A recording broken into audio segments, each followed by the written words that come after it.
बिस्मिल्लाहिर्रहमानिर्रहीम। अस्सलाम वालेकुम। मैं doctor Javed Mehr. What is classroom management? Classroom management उन तमाम प्रैक्टिसेस और टेक्निक्स का नाम है जिन्हें एक टीचर अपनी क्लास में इसलिए इस्तेमाल करता है कि उसकी क्लास का जो लर्निंग एनवायरनमेंट है वो पॉजिटिव हो, प्रोडक्टिव हो और इंगेजिंग हो।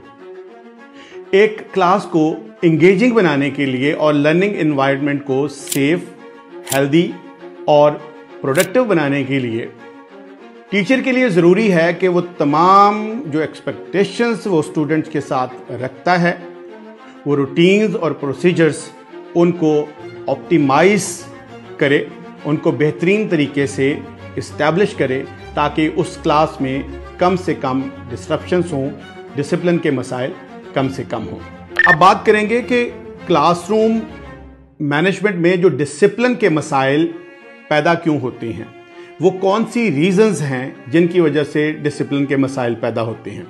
सबसे पहली और बुनियादी वजह यह है कि टीचर जो है वो प्रिपेयर्ड नहीं है।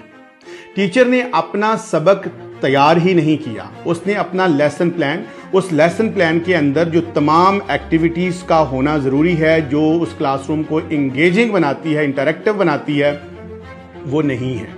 यानी टीचर ने अपने आप को तैयार नहीं किया, वो ब्लैंक है। किताब उठाई या किताब के बगैर क्लास में गया, स्टूडेंट से किताब ली और पढ़ाना शुरू कर दिया, तो टीचर डेफिनेटली अनप्रिपेयर्ड है। इस वजह से भी मसाइल आते हैं। दूसरी बात यह है कि अगर टीचर ने अपना लेसन प्लान तैयार किया भी है और उसके अंदर इंगेजिंग एक्टिविटीज़ नहीं है, उसके अंदर वार्म अप एक्टिविटीज़ नहीं है, कोई आइस ब्रेकर नहीं है, जो क्वेश्चनिंग टेक्निक्स हैं वो प्रॉपर नहीं है, उसको रिकैप प्रॉपर नहीं किया, उसको कंक्लूड नहीं किया, उसमें होमवर्क असाइन नहीं किया और जो क्वेश्चनिंग टेक्निक है वो प्रॉपरली उसने मेंटेन नहीं की क्लास के अंदर, तो तब भी डिसिप्लिन के मसाइल पैदा होते हैं। एक और वजह यह है कि एक टीचर के लिए उस वक्त भी डिसिप्लिन के मसाइल आते हैं जब क्लासरूम जो है वो बहुत बड़ी हो, यानी जो स्टूडेंट का नंबर है वो बहुत ज़्यादा है और बहुत ज़्यादा स्टूडेंट्स को इंगेज करना और पढ़ाना बड़ा मुश्किल हो जाता है, तो ये भी एक रीज़न होती है।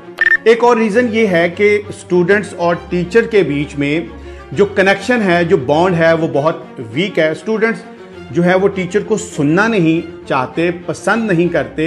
इसी तरह जो टीचर है वो भी जस्ट फॉर्मेलिटी पूरी करता है, तो इस वजह से भी डिसिप्लिन के मसाइल आते हैं। जो रिस्पेक्टेबल जो बिहेवियर है दोनों साइड्स पे, वो उसका फुकदान है। इसी तरह जो टाइम मैनेजमेंट है, फॉर एग्जांपल अगर एक क्लास जो है वो 40 to 40 मिनट्स की क्लास है और टीचर अपनी क्लास 10 से 15 या 20 मिनट में ख़त्म कर देता है, तो बाकी टाइम में क्या करेगा? कुछ स्टूडेंट्स के साथ बातें करेगा या खामोशी से वो खड़ा रहेगा या बैठा रहेगा, तो इस दौरान भी डिसिप्लिन के मसाइल आते हैं। अगर एक लेसन प्लान बेहतरीन तरीके से 40 से 45 मिनट के पीरियड पे उसको तकसीम करके बनाया हुआ है, वो वेल कनेक्टेड है, वेल ऑर्गेनाइज्ड है, उसके अंदर तमाम एक्टिविटीज़ हैं और टीचर जो है वो स्टार्ट से लेकर एंड तक उसको लेके चलता है, तो इसमें वो टाइम बचता ही नहीं है कि बच्चे गपशप लगा सकें या टीचर स्टूडेंट के साथ गपशप लगा के डिसिप्लिन के मसाइल को दावत दे सके। तो अगर इन तमाम रीजंस को काबू किया जाए और इनको ओवरकम अगर कर लिया जाए, टीचर प्रॉपरली प्रिपेयर्ड होके जाए, लेसन प्लान उसका वेल कनेक्टेड हो ही नहीं सकता कि क्लासरूम के अंदर जो डिस्ट्रप्शंस हैं या इंटरफेरेंस हैं या डिसिप्लिन के मसाइल ज़्यादा हों। अपना बहुत सा ख्याल रखिएगा। अगली वीडियो में हम वो तमाम टेक्निक्स डिस्कस करेंगे जिनकी वजह से या जिनकी मदद से हम डिसिप्लिन के मसाइल को ओवरकम कर सकते हैं। Thank you very much.